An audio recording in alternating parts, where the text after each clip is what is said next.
that can solve the problems of living together for religions, nations, cultures, and so on. The specialities like the common ground we can each offer, have to hand down, can enable us not only to have the broad view by having shallow knowledge that comes from our common ground, but to have access to the specific expensive information and a deep understanding offered by individuals of single religions. Sometimes the youth have a lot of questions concerning religiosity and religion, but the older generation cannot explain the religious phenomenon, especially its several manifestations. It seems that all over the world, the chain of religious traditions is going to be broken off. Anyway, it is important that there are facilities such as universities and religious ones and institutions, and therein people who reflect the traditional treasures on a high scientific level continuously. Of course, there will be furthermore people who pass on the traditions by practicing them. Peace studies know the potential of peace in the religions, and especially the religions keep the necessary spiritual key to a culture of non-violence. Thank you so much for listening. Hello, this is George Mutalemwa, Global Peace Moderator in Mwanza, Tanzania. Welcome to Global Peace Studies for Sustainable Development in Africa, where we discuss pertinent issues of peace and sustainability around the world and across Africa. The theme today is, can peace be more than fleeting? A reflection on the Ethiopian case.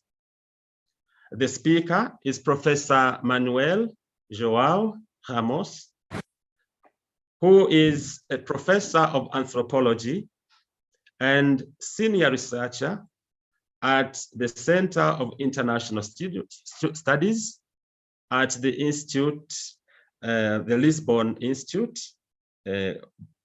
Portugal.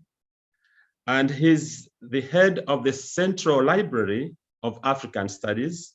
He's also the co-editor of the Brills Aegis African Studies Service. Please join me in welcoming Professor Manuel Joao Ramos.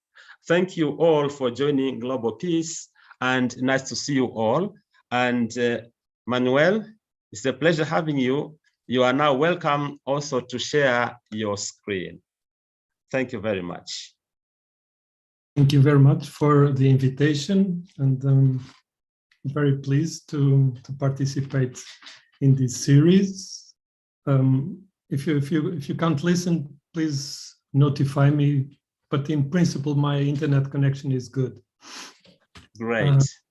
I'm addressing you from sunny and peaceful Portugal, and I chose this topic because I've been researching on Ethiopia, or in Ethiopian studies, for quite a while. And even though I'm not a specialist on peace studies, as George said, I'm an anthropologist, and I have been an anthropologist working on cognition studies and in a dialogue with historians, and I'll try to address that issue, or the issue of the relationship between anthropology and history, because at least in the Ethiopian context, that is a very important path forward to understand Ethiopian social and cultural and political life. So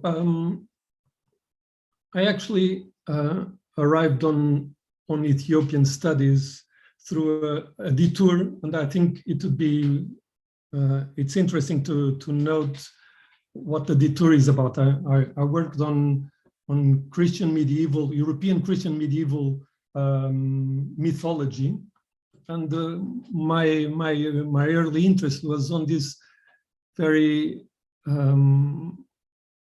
strange figure called Prester John, King kings of India.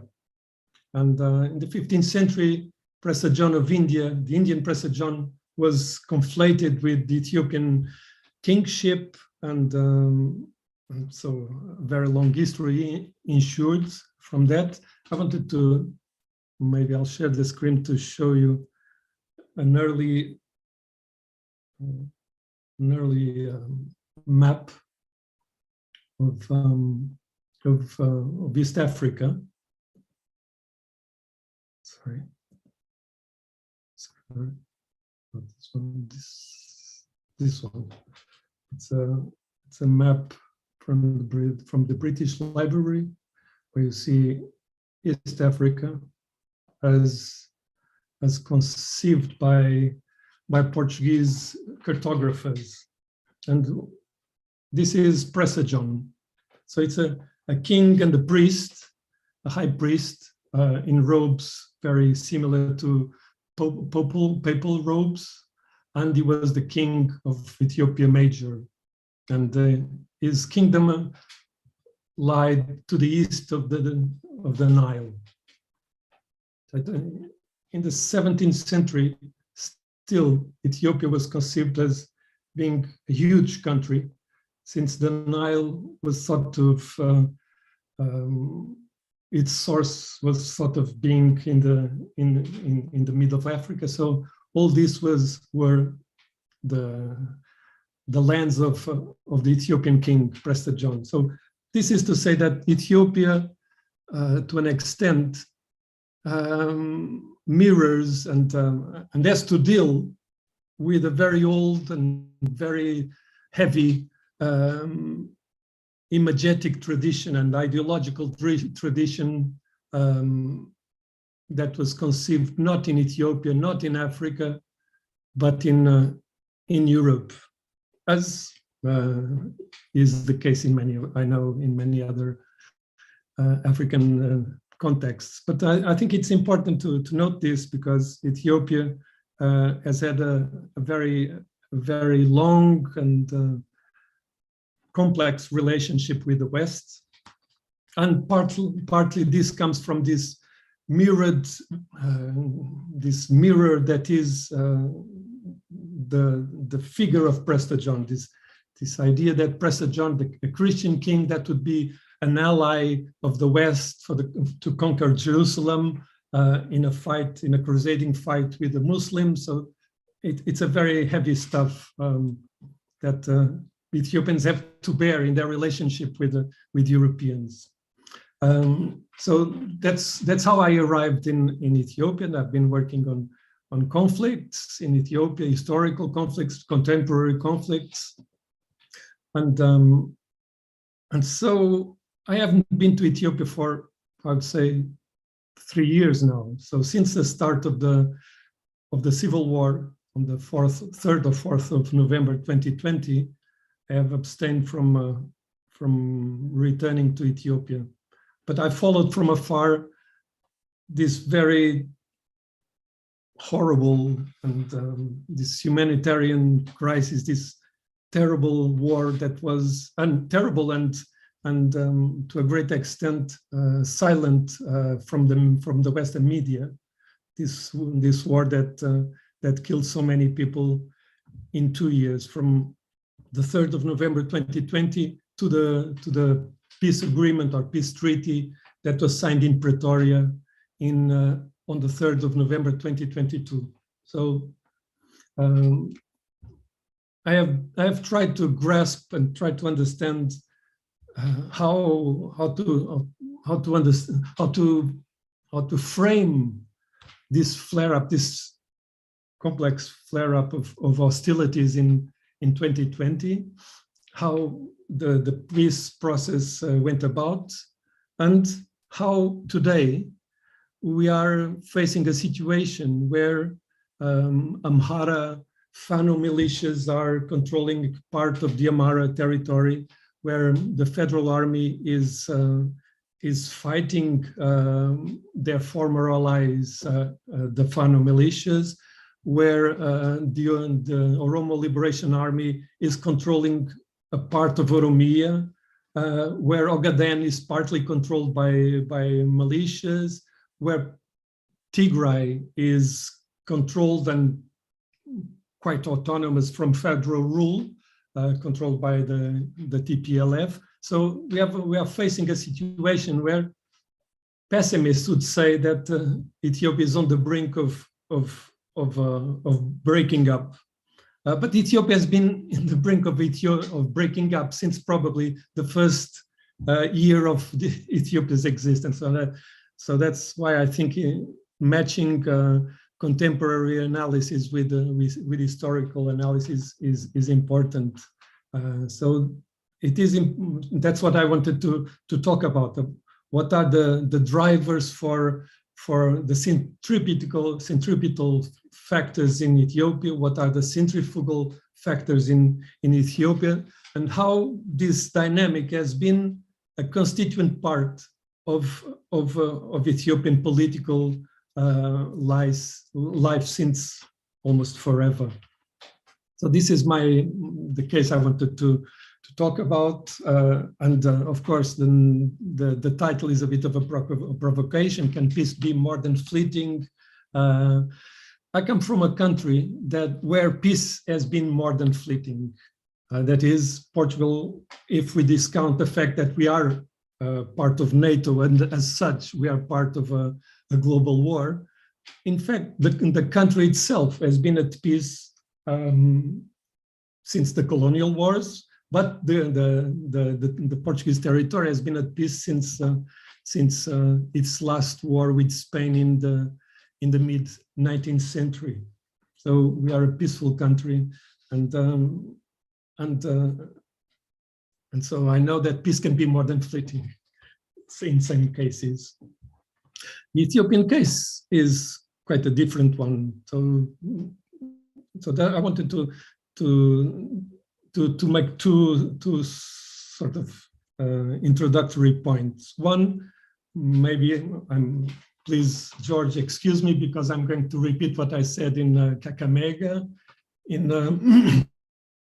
last month when we were in the SECRI's training program, which is the issue of categories. I'm really, my mind is filled with problems when it comes to analytical categories, philosophical categories. What is the status of a category, of a verbal category or of an analytical category? And do we have to categorize everything, and do we have to try to know and to give meaning to things through a categorical perspective, which leads to a classificatory perspective. So if you create categories, you create taxonomies, and that's how one thinks that science should go about. But yeah, both. Oh, sorry.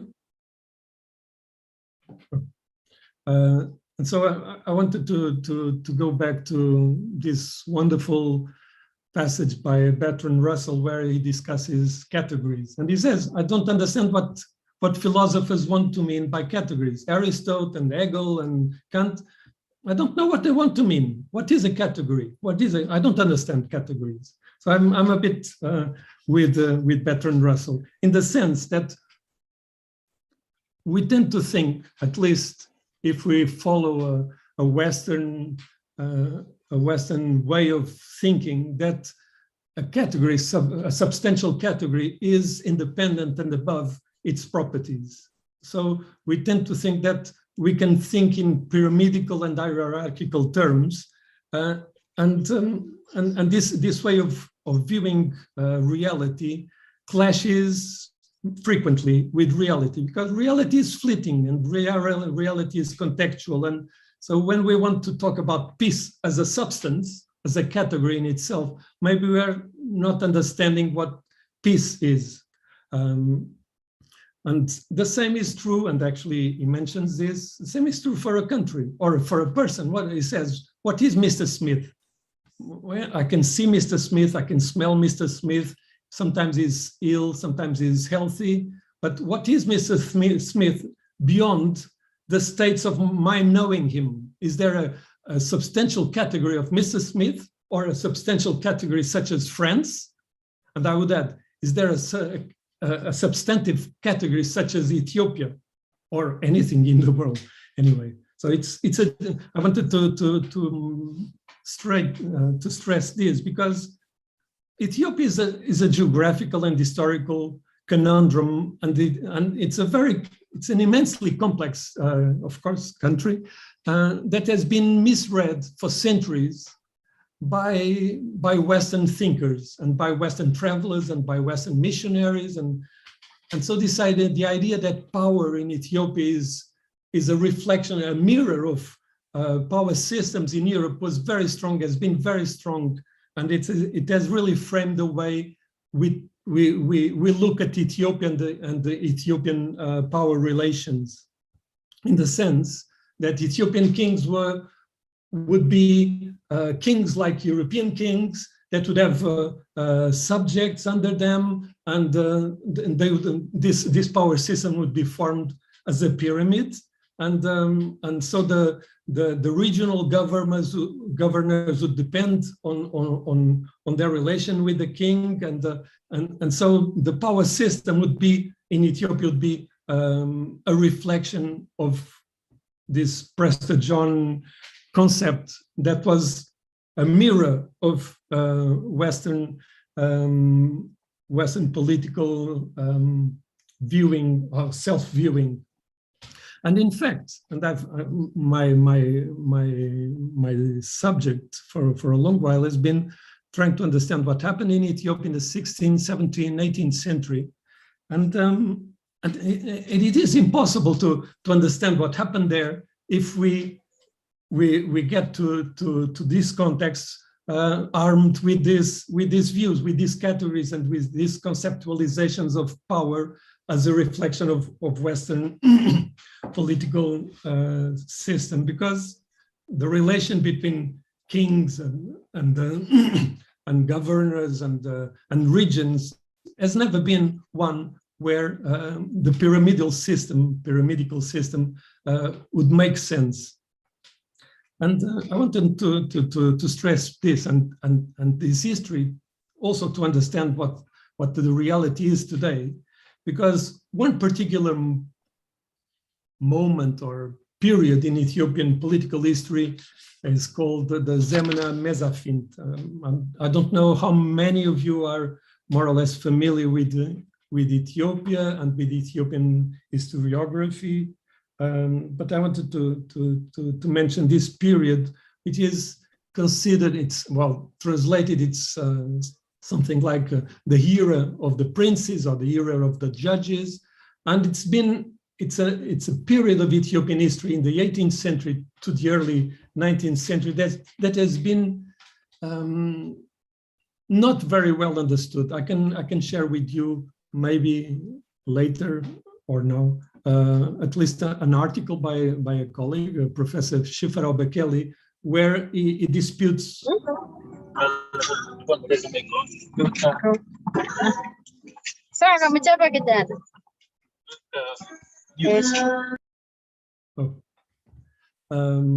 Where he disputes this traditional view of the era of the princes as one of the crumbling of the state of Ethiopia. So what do we have? We have the so-called Solomonic dynasty that is installed in power in the 14th century and consolidates its power in the northern part of Ethiopia, that is Abyssinia.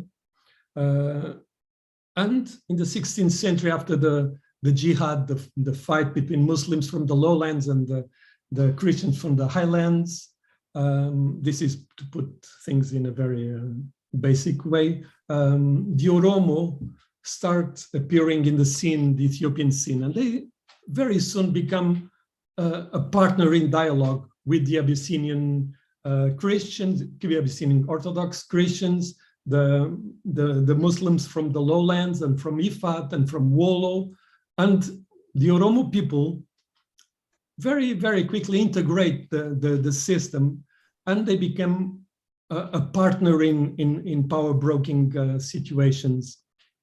But power ultimately, or at least that's how Europeans tend to see it, or Westerners tend to see it, power sort of lied with the Solomonic king due to the legitimacy of him being purportedly the heir to Menelik I, the son of Queen of Sheba and Solomon.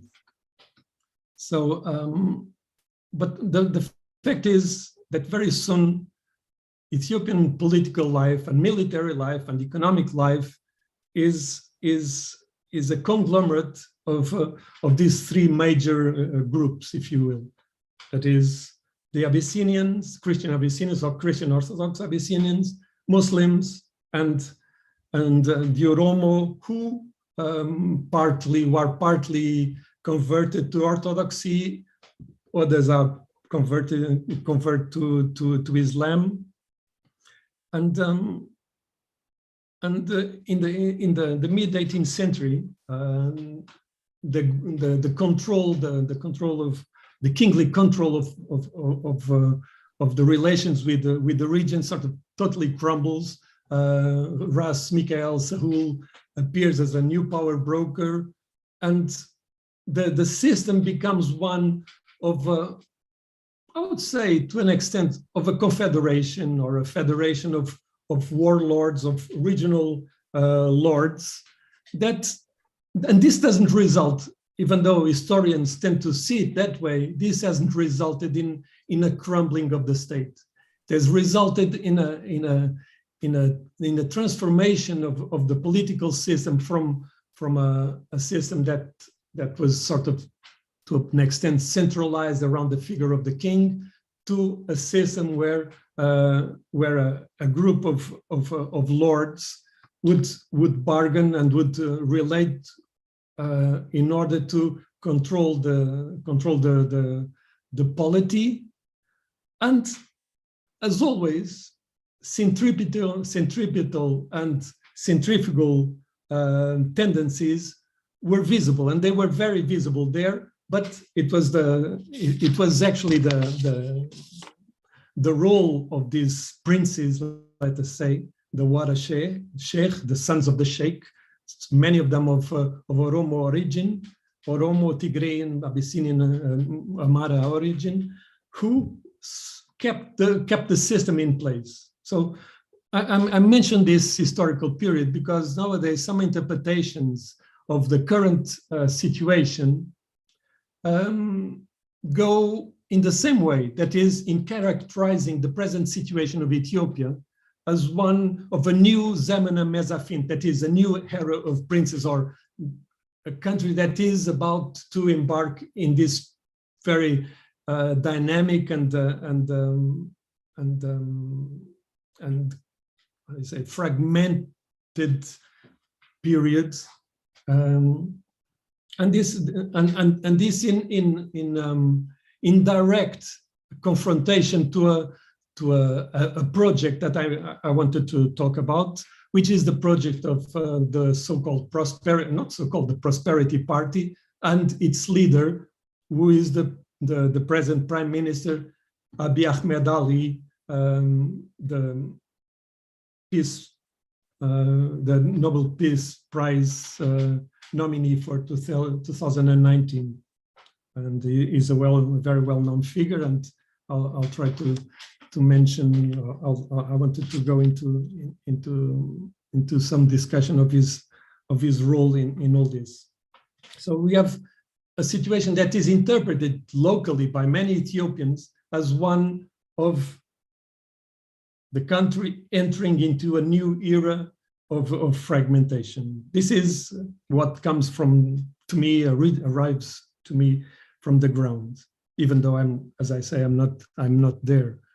And so to understand how we arrive into this interpretation and how we arrived into this situation, like I said, we need to go back in history, and we need to go not only into history and to understand the history of the political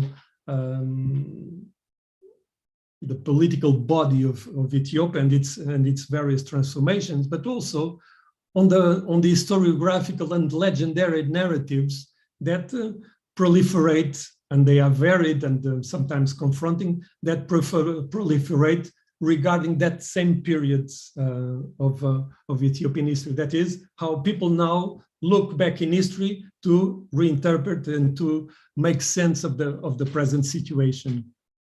And so this is one of the things I wanted to say. Also relating still to the notion of peace as a category, or is it a goal, a wish, an occurrence, a substance, a state? I wanted to mention this element, and George, in a way, in his introductory text, pointed to that aspect. In a way, peace, the understanding of peace, relates to religion, relates to ideology. That is, peace is an attribute of an ideological and normative discourse, and that has been so in peace studies from their beginning. So peace studies are not only analytical, but they have always been, to an extent, normative. And so I think it is interesting to not really to deconstruct this ideology, but at least to point out that there is an ideology, and ideologies are to be understood again in cultural and contextual perspectives. And maybe, and I'm sure I'll be pressed to explain myself now, and I'll be happy to try to answer any doubts. I tend to see peace studies as related to strains of millenarism, of utopianism. So that is, maybe I'm too much of a pessimist, and not believing in the progress and the final harmony of humankind, embracing a global embrace. I tend to see many problems of peace studies and peace proposal as misunderstandings between different views and different ideologies of what conflict is and what peace is, and what peace is in a particular context. And so if we go from a Western European American context, Christian context, to let's say an African or an Asian context, maybe we should revise all our categories and the relation of these categories to ideologies. In the case of Ethiopia, the thing is interesting, because Ethiopia has been a Christian, or at least partially a Christian country since the 4th century. So Christianity is embedded in Abyssinia / Ethiopia. I'm not going to discuss this now. And so it's important to note that the historical view of what Ethiopia, historical and teleological view of what Ethiopians how Ethiopians conceive Ethiopia, and we mustn't forget, I think people sometimes don't give this proper importance, that the Menelik, the Queen of Sheba story, let us say, the legend of Queen of Sheba as the builder of the nation, that is a union with King Solomon of Israel, and the birth of the first Ethiopian Israelite king, and the fact that Menelik, having gone to Jerusalem in the narrative, in the legend, being blessed by his father, being given his father's ring, he takes with him the first sons of each of the 12 tribes to install the kingdom of Israel in Ethiopia, and they take with them the Tabot. They take with them the Arch of the Covenant. for many Ethiopians, the Arch of the Covenant is still there in Ethiopia, in the chapel of Saint Mary of Zion in Aksum in northern Ethiopia. So, believe it or not, it's a bit irrelevant. But what I find important is that Ethiopians have Ethiopian, let's say, national ideology or sovereignty ideology has created a framework where Ethiopians are the elected people of God, because the Arch of the Covenant is in Ethiopia, it's not in Israel. So I think this is very important to understand how Ethiopians relate to the world at large, and how, to an extent, they see themselves as part of that world, as an elected people of God. And this is to say that,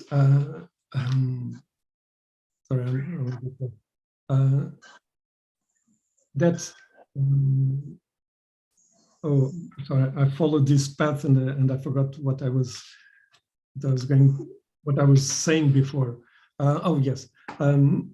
This notion, so this construct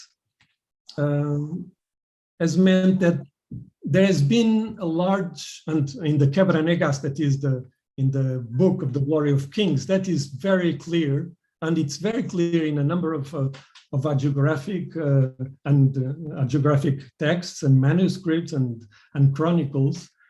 There's a very strong streak of millenarism in Ethiopian thinking, but the millenarism in Christian Orthodox Ethiopian thinking doesn't really necessarily match Western millenarism as been developed in the Middle Ages, has been redeveloped in the 19th century, and has been reconstructed especially in the United States through evangelism and Pentecostalism. But it is there, and so it is important to note that Ethiopia is a country where the notions of universal peace, or of the kingdom of God, where we'll get that will appear sometime in the future, are related to an extent to Western Christian constructions. But as I say, this notion of a final peace, which exists in Ethiopia, is ideological, as is our views of final peace and harmony in the West. I tend to be, as I said, I'm a bit pessimist towards or you could say realist in relation to human nature, and this a bit in countercurrent to my upbringing as an anthropologist. That is, historically, sociologists and anthropologists have had to tackle conflict in a way that would make conflict as an external part of the social body. Maybe I'm simplifying this too much, but what I've sort of noticed is that, at least historically, anthropologists and sociologists have difficulty understanding conflict as an integral part of social and cultural life.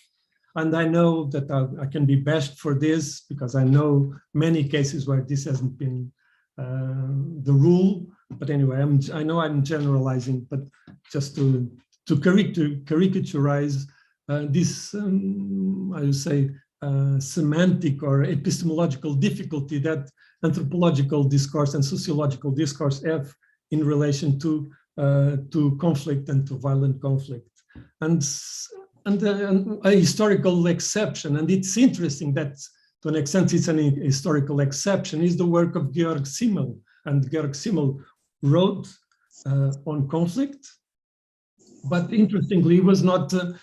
He was rediscovered in the 1980s, 1990s, because he had no impact on the academic history of either sociology or anthropology. But I tend to see, I tend to follow or to agree with Zimmel's view that that you cannot disengage conflict from personal and collective relations. It's obvious, and we know this. And so to look at situations, political situation, military situation, where we can go from conflict to peace, that is not from a substance to another substance, and not from a state to another state, that would entail maybe a new conflict, etc., etc., can be a misreading of the contextual situation. And I think, to an extent, there was lots of wishful thinking. That's what I wanted to say. There was lots of wishful thinking in 2022 when the peace agreement between the federal government and the Tigrayan People's Liberation Front was achieved. That is, finally, the source of conflict was solved, and now we can proceed in our path to development and sustainability and happiness.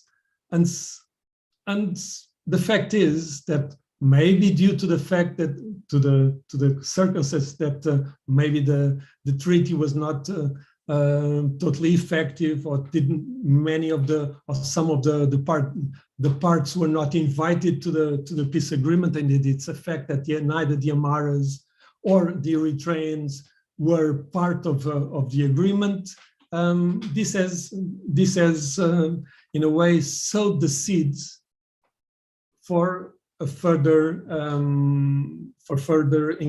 violent engagements. And so we went from a conflict resolution in 2022, which happened because both sides were bled dry. That means so many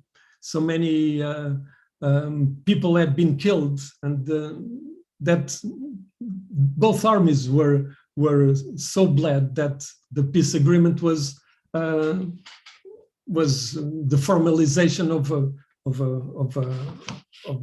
a situation in the ground to an extent.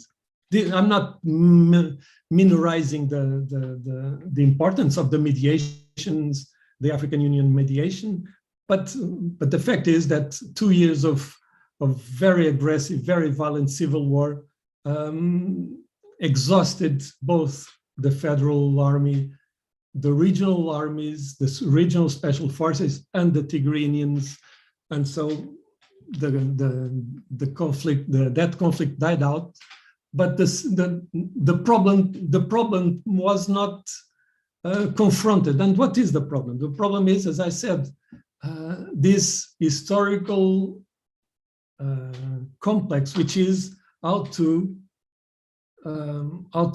engage centripetal and centrifugal forces in Ethiopia, and what model can be perfected so that this relation between these two movements does not lead to violent conflict, which has led time and time again in Ethiopia, not only during the 18th century, but before in the 16th century, in the 14th century, and then in the 19th century, in the 20th century, and now in the 21st century. So what did we have after the fall of the so-called the Derg, that is the communist military regime in 1991?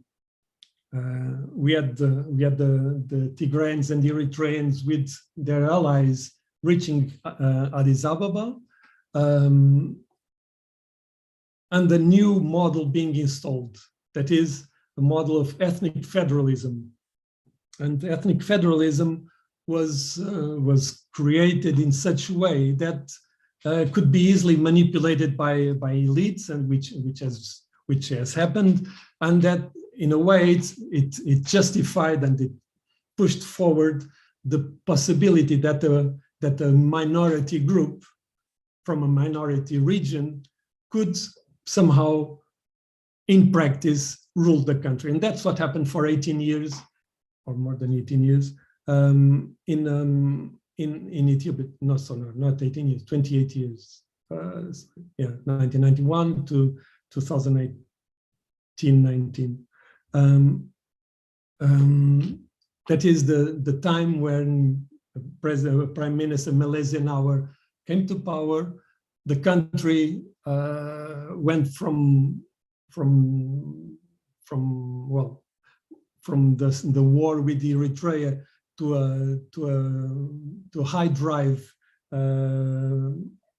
development, to two-digit growth during the first years of the 21st century, and this growth was not even. There was many recriminations happened, and etc. etc. The fact is that the rule of the TPLF in Ethiopia was challenged from 2000 and, well, it was challenged frequently, but more clearly from 2015, namely because Oromo, the Oromia region, was feeling left outside of power, and the ruling party, that is EPRDF, ruled by TPLF, agreed to a power transformation. It was from the inside of the political party that was in power that a sort of silent rebellion appeared, and Abiy Ahmed was nominated prime minister and head of the party, head of the party and prime minister, because partly he was not either Tigrinian or Amhara. He was from Oromo, and he was Muslim, and this played a part in his bid for power. He was cherished because he was representing a group of people that had been that felt they were being set aside from this, like I said, two-digit growth development in Ethiopia. So the moment when Abiy Ahmed was nominated prime minister, a number of changes happened. As you know, he fostered an agreement with the Eritrean president, Isaias Afewerki, to solve the long-standing issue of the conflict, the border conflict between Ethiopia and Eritrea. An agreement was reached, and diplomatic relations were installed. He, at least temporarily, solved the cash flow problem and the debt problem in Ethiopia by reaching out to Saudi Arabia's standing ruler or acting ruler, Mohammed bin Salman, who gave him the cushion, the necessary cushion for Ethiopian finances not to crumble. And so it was, for a moment, he was the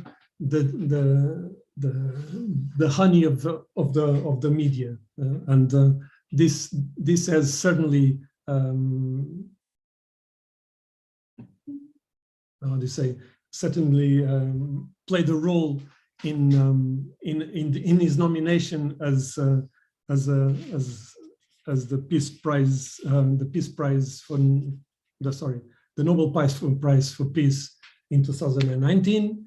He won it, and if you look at how Ethiopia was being seen and how Ethiopians were, at least on the surface, were sort of looking at themselves, it seemed that the country finally had reached the stage of the millennium, that is, where harmony and the sustainable peace would be achieved. But things didn't turn out that way, as we all know. I wanted, maybe if you don't mind, let me go back to the Prime Minister biography. I think it is interesting because his figure is very fascinating and is full with interesting and fascinating paradoxes. He was a guerrilla, a Oromo guerrilla integrated in the fight against the Derg, and he reached the position of colonel. He was head of the Secret Service or the cryptology services. He was in and out of government. He always had a sort of secondary but important role in the party and in the federal government. And as was the case with many Ethiopian elites, political elites, many of them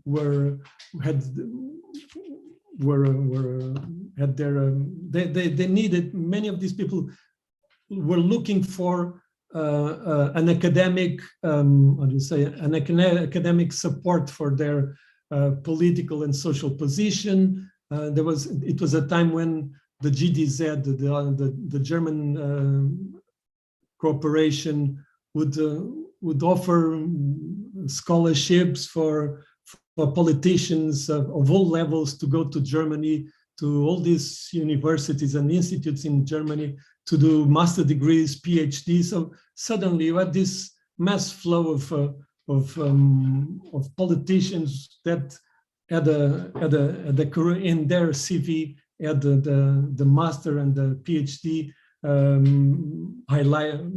very highlight, and this was an important element for social and political positioning in the system. I would say from 2005 onwards, maybe even before. And so Abiy Ahmed also decided to have a PhD. He didn't, instead of going to Germany, he did his PhD in Addis Ababa, in the Institute for Peace Studies in Addis Ababa, which is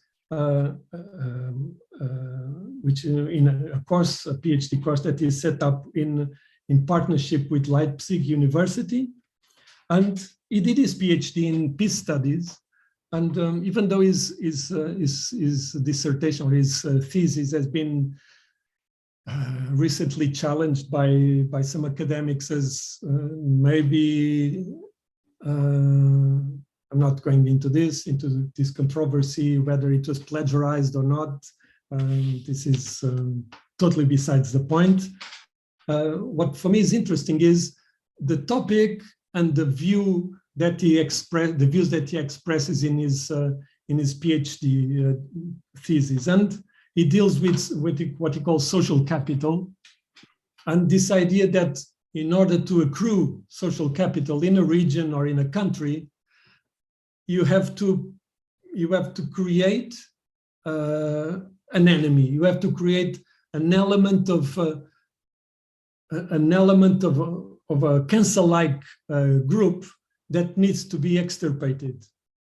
And for me, this, well, you know, dissertations are what they are, and theses are what they are. But I cannot but compare this view with the views that are expressed in a very famous book, published in 1924, I believe, called Mein Kampf. That is, in order to create more harmony in the social body, you have to define a group as a non-human external body that is creating the disease in the social life of the country.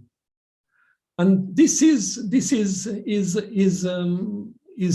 thesis. It relates to a case study in southern Ethiopia. Doesn't really matter. What I find interesting is that from the moment the peace agreement with the Eritreans came about, and you have to note that the Eritrean People's Liberation Front and the Tigrinian People's Liberation Front were allies in the 1980s, and they both conquered Addis Ababa in 1991, but they soon became enemies for many reasons. I'm not going to deal with the causes and the conspiracies relating to this very strained relationship between EPLF and TPLF. But the fact is that the regime in Eritrea has a huge grudge against Tigrinians, and Tigrinians and Eritreans speak the same language. They are from the same cultural, linguistic, religious group to a great extent. And the fact is that this partnership between the Ethiopian federal government and the Eritrean regime created the conditions for solving the Tigrayan or the TPLF problem.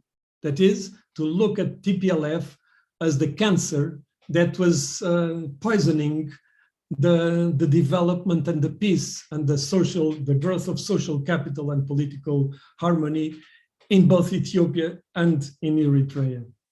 And so, while the world was fixed against the TV screens, trying to understand whether Donald Trump or Joe Biden would be the next president in the night of the 3rd to the 4th of November to 2020, at that moment, the federal government of Ethiopia launched what they called a law enforcement operation, which was an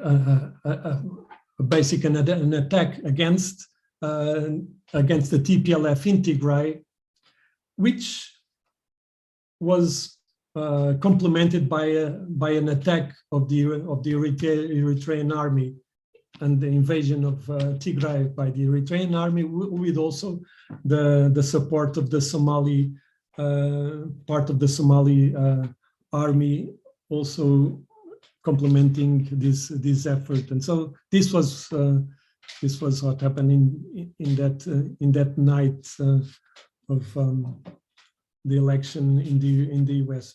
I'm sure that the moment was not chosen by chance. The world was fixated in important things, and the start of the Ethiopian civil war was passed unnoticed for quite a while. And I'm not going to deal with it, with what happened in the civil war, except to note one thing, is that at the point, and you have to understand that to a great extent, the army, the Ethiopian Federal Army, was composed of all the officers and the higher echelons of the army. They were all Tigrayan, and they were, or not all, but most of them were Tigrayan, and they were a part of the TPLF. And so this disengagement of the TPLF in relation to the federal government meant that the Ethiopian army, that there were two Ethiopian armies, that is the federal government's army, which was an hollowed out army, and the Tigranian, the TDF, the Tigranian Defense Forces, which, even though they were not the federal army, in fact, they were the federal army. And so the clash would be necessarily a bloody clash. And because the federal army could not achieve its aims, because from June onwards, the TDF actually went on the offensive, and they started going down from the Tigranian mountains on the direction of Addis Ababa. The federal government reached out to the regions to create or to develop special forces. That is, the police forces in the regions, in the Afar region, in the Tigray, in the Oromo region, in the Amhara region, in the Ogaden region. These police forces became militias, and the militias then became special forces that were acting together with the federal government forces in the fight against the Tigrayans. So, and the fight was, to an extent at least, the fight between a centralist view, a federal, but a very centralist view, because the Prosperity Party's ideology is very, very centralist, fighting a federalist view, which was held by the TPLF. But in order to foster the centralizing powers, the government, the federal government, had to reach out to the region and strengthen the military component of these regions so that they could fight together against one of the regions.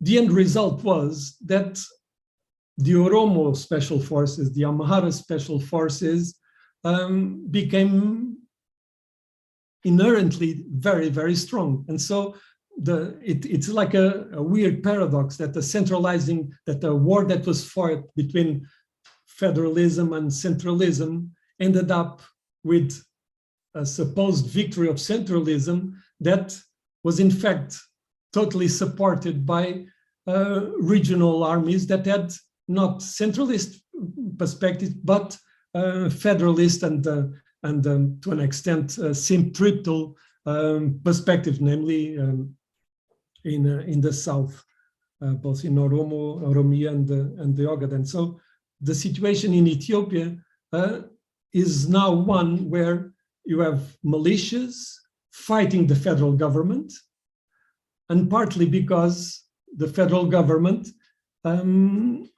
has not been able to solve the contentions and the border disputes and the geographical disputes between, namely, Amharas, the Amhara region, the Oromo region, and the Tigrinian region. And so the present situation is a situation of violent conflict, or sort of low-level violent conflict, and one where the elites are trying to create a system, I would say, but maybe I'm just imagining, whereby a relationship between the federal government and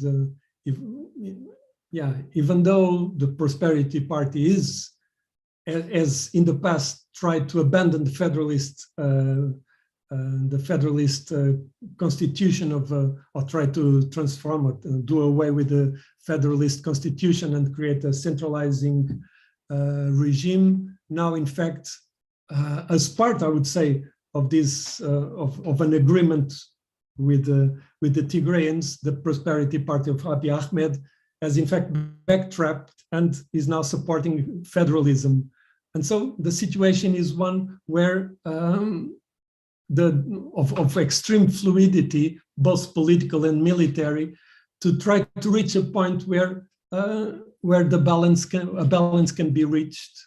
But there are too many situations of conflict, both within the regions and in the border between the regions and in the relations between the regions and the power in Addis Ababa. So I think it would be interesting to go back, as I said, and I'll finish this way, to go back to the so-called period of the era of the princes, the Zemena Mezafin, to try to not to draw spurious conclusions from that period, but try to understand how it is possible to have an historical scope to the present conflict by understanding the historical dynamics of this composition of what the Ethiopian political body is, as being both, as I said, centripetal and centrifugal. And in this respect, it is, I would say, not a good idea to stress too much the possibilities of trying to analyze and normalize or normativize the Ethiopian situation according to Western concepts and Western analytical and philosophical and religious concepts, because we will always be bound to not understand Ethiopia if we go forward with our views that as I say, that have a long history of creating scenarios for Ethiopia and misunderstanding in Ethiopia since the Middle Ages. And I think I reached the end of my breath. I'm not sure what time it is. Oh, it's 1 hour, so I'm more or less okay. Thank you very much indeed, Manuel, for this wonderful presentation. Thank you. And I would like to, you may actually even stop sharing the screen, of course. and so that you can also see other. In fact, yes, great that we are all still around. And so you are now welcome to ask Manuel a question or two, or you may of course also make a comment or make your own contribution as far as you know about this situation in Ethiopia. And we'll start with Richard. Richard, you are welcome. Thank you very much. Good afternoon from Ghana. In fact, I was a bit confused earlier, but lately did I understand, Professor, about the fleet of conflict in the excuse me, about the fleet of that is the team that you gave, the team. But I want to ask, why should history incite anger in Pan-Africanism? If there is a reason, then can we use the same history to address conflict? As we progress as we try to develop, build peace in Africa and then the entire globe, can we use history? I've seen that you are a historian. Can we use history to address conflict? Because we use history to incite anger, especially with the issue of slavery. You realize people giving harsh comments on slavery. I think we can use history at the same time to address conflict. Can we do that, sir? I guess you heard me. Yes. Yes, I heard you clearly. Okay. Okay. Yes, I'm for it. I mean, as you know, we are prisoners of geography and we are prisoners of history, but we don't have to be prisoners of geography and of history. We can, you know, again, I'm not, as I said, I'm not a total optimist. I'm not saying, yeah, let's, you know, okay.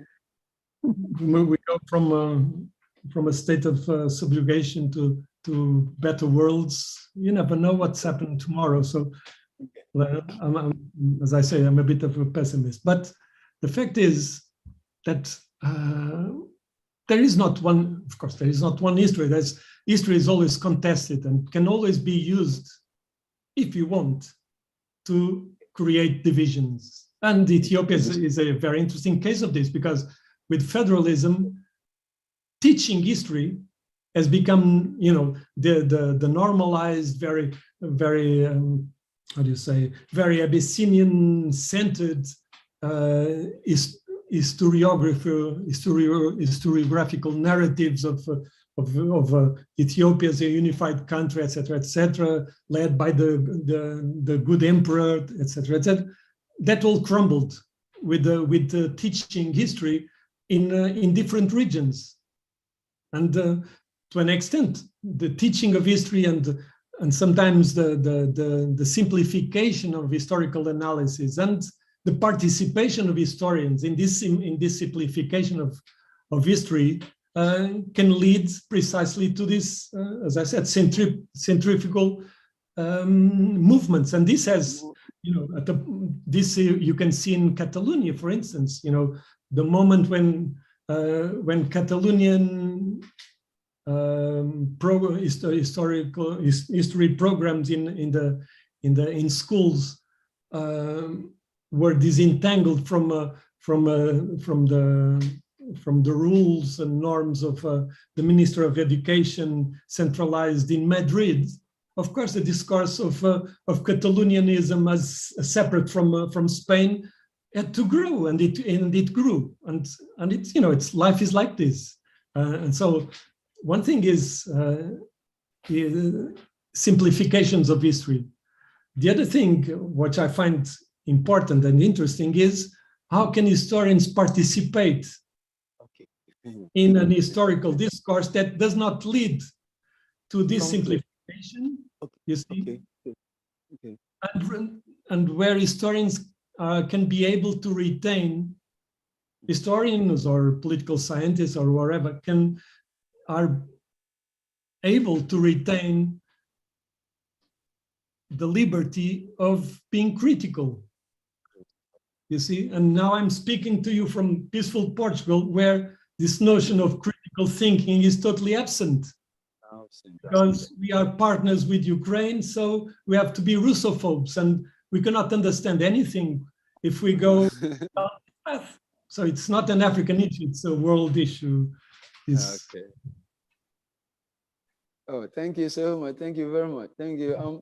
Your topic was a bit what is stretched, and then it needs people like you to take us through. It's not easy. If any other person we would have maybe gone we would have gone asleep in, but we've gotten it. I've gotten it actually. So thank you so much, Professor. Yeah, thank you very much. Good. You're welcome. Please, thank you very much indeed, Richard, for that comment. Thank you, Manuel, for your reply. Any other questions? There's one. Thomas. Thomas, you are welcome, Thomas. Hello. I hope you can hear me okay. Yes. Can you hear me all right? My camera doesn't work on this laptop. I apologize. Manuel, thank you very much for your talk. I've got a sort of comment and then a question. The comment is, I don't think you should give up faith in peace. I felt it was like almost in the confessional box. You were saying that peace is impossible and it's all relativistic and we should even stop doing the thing. So I'm summarizing very briefly. I think it's our duty as scholars and academics.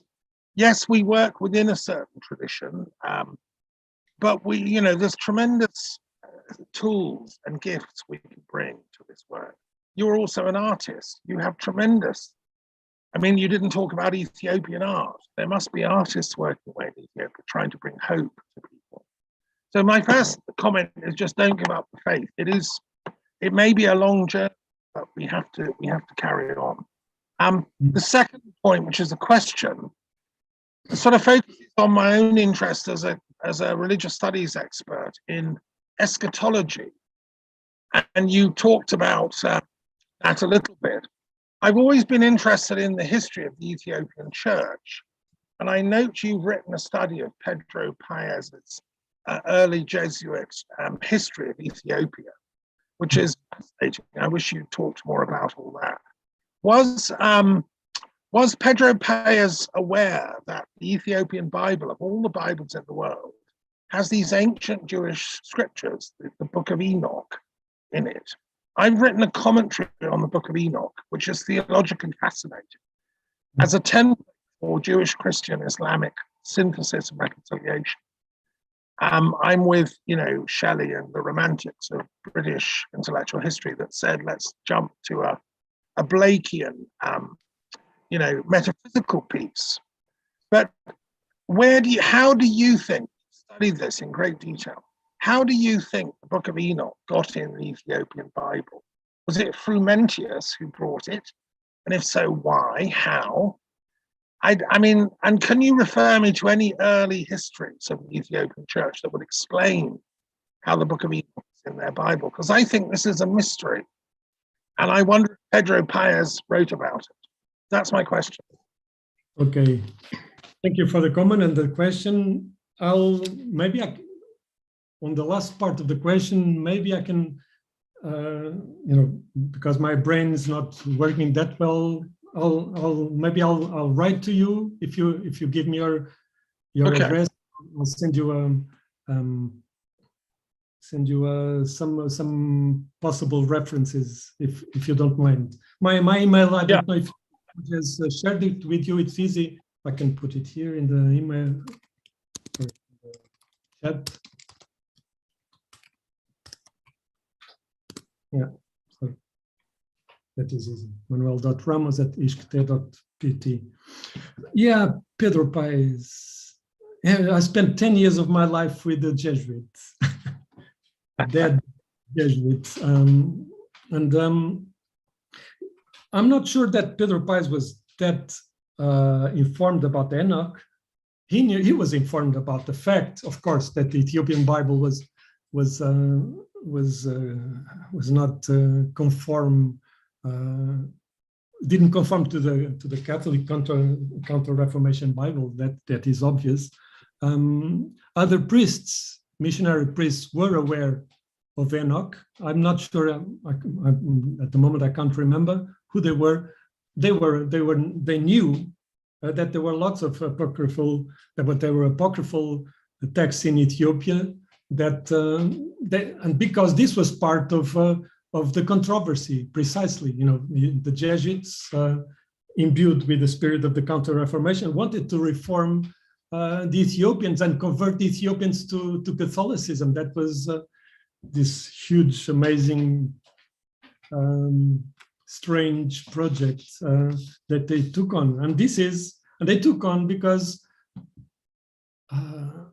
Ethiopia appears in the letters of Ignatius of Loyola at least 50 times. Ethiopia was totally central in Jesuit, I would say, in the Jesuit self-narrative and self-justifying narrative. Ethiopia was very high in Ethiopia in a Jesuit agenda. People sometimes are not very aware of this.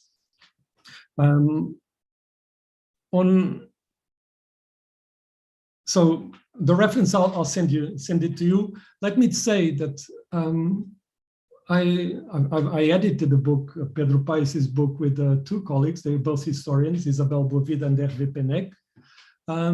It really took, and there was also Professor Merit Waldeare guy, but then he died. He was also a participant in the project.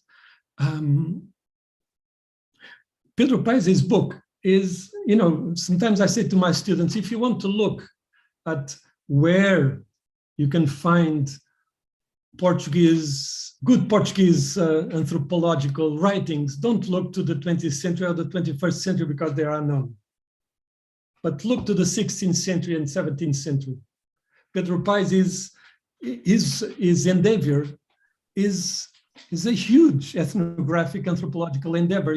He was writing a history of Ethiopia, which was in fact a monography, a monography of cultural and social life in Ethiopia, which is an amazing book that could not be published, and it was not published because he was writing from the ground against what was the established view of what Ethiopia was or should be in Western imagery. So it is. I know it's a bit big. It's a bit too much. It's 900 pages, but I really would suggest if you have time in your hands, do read Pedro Paez, because it's an amazing book. Not only him, but all the rest of these missionary reports and histories and monographies on Ethiopia. It's quite an amazing endeavor. But anyway, so they were aware. They were aware of the different traditions, and they were very keen on suppressing them since 1560. That they were fighting for the suppression of the heresy in Ethiopia, and they reached the point when King Susnius actually converted to Catholicism And it is interesting to go back to these reformist views, because sometimes it is interesting. Sometimes I cannot refrain from doing this historical parallel. Sometimes I look at the way Abiy Ahmed speaks and the way he positions himself in the system, and I see him as a reformer that is, a self-illuminated reformer that has a place in Ethiopian political history, along with many other kingly reformers. And one of them is definitely Susnus, King Susnus, who converts to Catholicism because he sees this change as a way to stymie the power of the church and stymie the power of the regions. And this, to an extent, I think, is part of Abiy Ahmed's adoption of Pentecostalism. He's a fervent Pentecostalist, even though he was a Muslim, and Pentecostalism serves him politically as an instrument to stymie the power of the Orthodox Church in northern Ethiopia. So it's interesting to sometimes look at, as I say, at the present with an eye on history. The first part of the comment was on peace. And well, actually, I didn't say that peace is impossible, or, I said peace is a state, not a substance. You go from peace to war, from war to peace. And I was, while he was speaking, maybe I'm being a bit too silly, but as you know, or maybe you don't know, but in Ethiopia, as in many Semitic languages, peace can be translated by salam. And maybe we should have salam studies instead of peace studies in Ethiopia. I didn't know. I thought that the cross wasn't such Good idea. Thank you very much for your. In the sense that peace comes from pax, comes from the Latin pax, and pax etymologically means being quiet. Stopping hostilities. It's a state of tranquility. Salam is a bit different. It's not related to being quiet, but it relates to oneness and to a drive towards oneness, which is maybe something that is more interesting for Ethiopia than the freeze, because peace in a way means freeze of conflict. But if you can freeze a conflict, but you just have to light a match and the conflict flares up again. Maybe we should have salam studies instead of peace studies, at least for Ethiopia. Okay, thank you so much, Manuel. Lillian had a hand up. Are you there, Lillian? Then we can go to Sean and then Janet. Sean, please, if you may ask a question or make a comment. Yeah, well, thanks very much for such an interesting talk. Just a very brief question. The Nobel Peace Prize, do you think it contributed in a positive or negative way? Because people are very critical sometimes of that prize in the history, in the overall thing that you were saying. You mentioned the prize. So just very briefly, was it negative or positive? Okay. I'll try not to be totally politically incorrect, because sometimes I have to refrain my tongue. But some views in Ethiopianist circles would say that the peace agreement that was achieved between Prime Minister Abiy Ahmed and President Isaias Afwerki of Eritrea was in fact had secret clauses. But we're in the realm of conspiracy, but it's like witches. You may not believe in them, but they exist. There were secret clauses that meant that this agreement between the Ethiopian federal government and the Eritrean government was an agreement towards solving the Tigrayan problem. So it's a peace agreement, but to an extent, it laid the setting for a war, because the agreement between Eritrea and Ethiopia was necessary in order to crush the previous holders of power in Ethiopia. So I'm not saying that I believe in this, but it is a possibility. Sometimes I say to friends of mine that look at the history of the United States into external relations.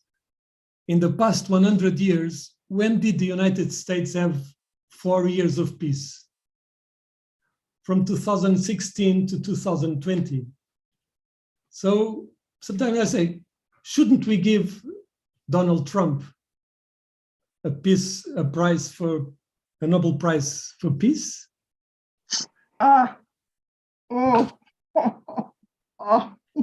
Okay, thank you so much, Emmanuel. And we will think about that. Janet, please. Oh, please. You can be a pessimist, but that's going too cynically. So, okay, I really appreciate. Thank you very much, Manuel, for your, I like the convergence of history, a long history, and religion and politics on the ground. Mm-hmm. And also you're talking about power politics. Okay, so how do I hear that we could bring all these things together? And the common denominator, I think, is narrative.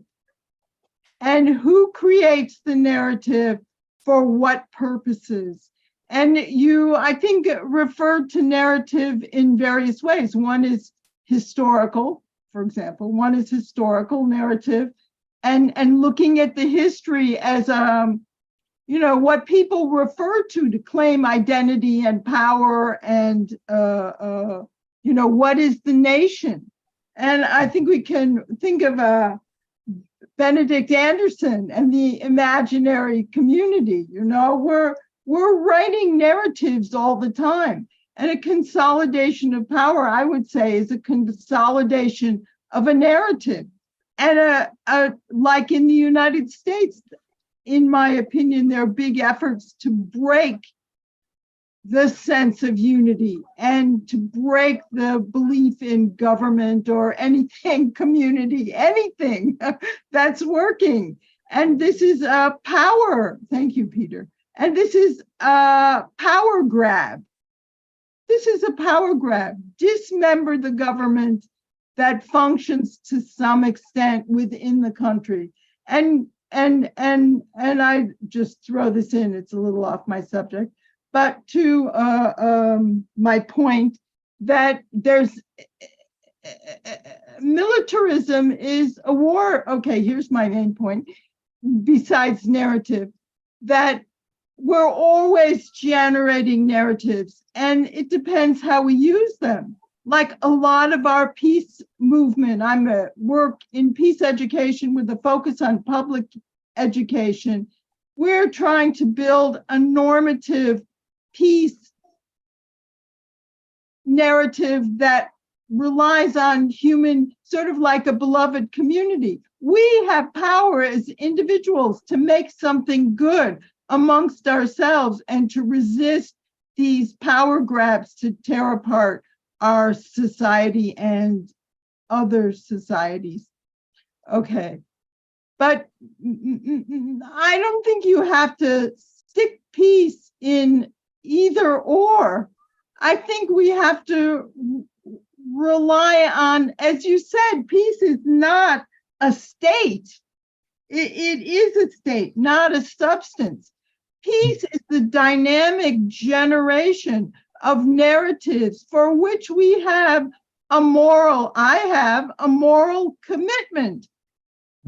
And I think as a religious person, I suppose, well, I don't know if you're religious or if you're a historian of a religion, but from all our religions, we might draw on the moral stance, despite the fact that religions are power, religious institutions and religions are power, power agents also, looking to solidify themselves, looking to unify with the state.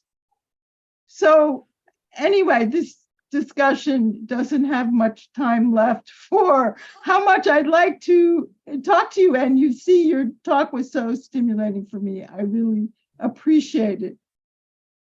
Thank you. Thank you so much, Janet, for that. And definitely we're going to welcome Manuel again. And I know, yes, we are out of time, but I can see one hand from Hafiz. If you can make it so quickly that we finish in like 2 minutes. Hafiz? Thank you, sir. Why I comment the presentation of Manuel in terms of trying to show us more enlightenment about the pyramid system in Ethiopia and how it's related to peace and promoting woman assistance. But my emphasis is that you made mention that if you have taught your students that if they want to read a book about history, maybe particularly about Ethiopia, they should focus on the 16th century text or books. So can we make that to be cut across other aspects of human endeavor? And secondly, you made mention about we should be studying salam instead of peace. I don't know, we don't have enough time. I will have said I should stress more on this so that we can know how to conceptualize the terms salam. So thank you. Okay, so I'll try to answer telegraphically. Well, for Janet, I think it's very well to talk about peace, but I think if you want to dislodge conflict, you end up with a hollow notion of peace. That is, you have to. I think there must be a way where peace does not have to extirpate the possibility of conflict. If you want to do this, you end up in a paradox. And that's how I think we always end up. We try to create, that's why I was saying, you try to create expurge and digenize categories. And you try, oh, no, one thing is peace. No, conflict is, it is integral to humanity. How we go from conflict to violent conflict, or how can we abstain from turning conflict into a destructive element instead of a positive element? That's the key, I think. And I think that should be incorporated in peace studies. That's so on Salam. It was, as I said, I just remembered this maybe. The thing is, I mentioned this because, again, to an extent, I could say I'm a relativist because, anthropologists fear relativism, but the problem is semantic categories. We always believe we can translate everything into another language. No, we can't. We cannot translate other people's thought into our own thought, and one language into another, and believe that nothing is lost. And I'll give just an example, and because anthropologists have been playing with this word for more than 100 years, the notion of sacrifice or the notion of sacred. It is, the notion of sacrifice and the notion of sacred were transformed into analytical categories by European anthropologists without any concern to the fact that sacrifice has a meaning in Latin and a meaning in Christianity that cannot be extended to, let's say, Hinduism or any other religion. But we still believe that we can use the notion of sacrifice and the notion of sacred as opposed to profane, and believing that we don't lose anything when we change one word in a language to another word. And I say this because in Ethiopia, Ethiopian Orthodoxy is not is not a duophysite Christianity, as you know. That is the idea that you have in the same person, that of Jesus, two natures, doesn't exist, cannot be conceived in Ethiopian Christian thinking. So how can you understand a monophysite or miaphysite view of social relations with a duophysite view of social relations and translate one into the other? And that's what I face all the time. So that's when I mentioned this, yeah, let's go back, at least in Ethiopia, to a Salam view, that is, forget about the word peace, because the word peace is plagued with the European, Western, Christian drag, that is historical drag. And that really impinges on the understanding of what peace may be in Ethiopia. So it was a bit, I know it was a bit of a provocation. Yeah, thank you very much indeed, Manuel, for this wonderful presentation. Thank you for your time. We appreciate that. And we thank everybody who has joined us today.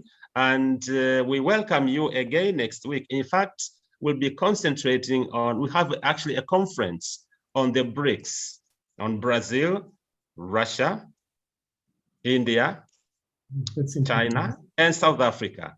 So you're welcome to participate and make your comments as well. I'm sure there'll be something new to learn for sure.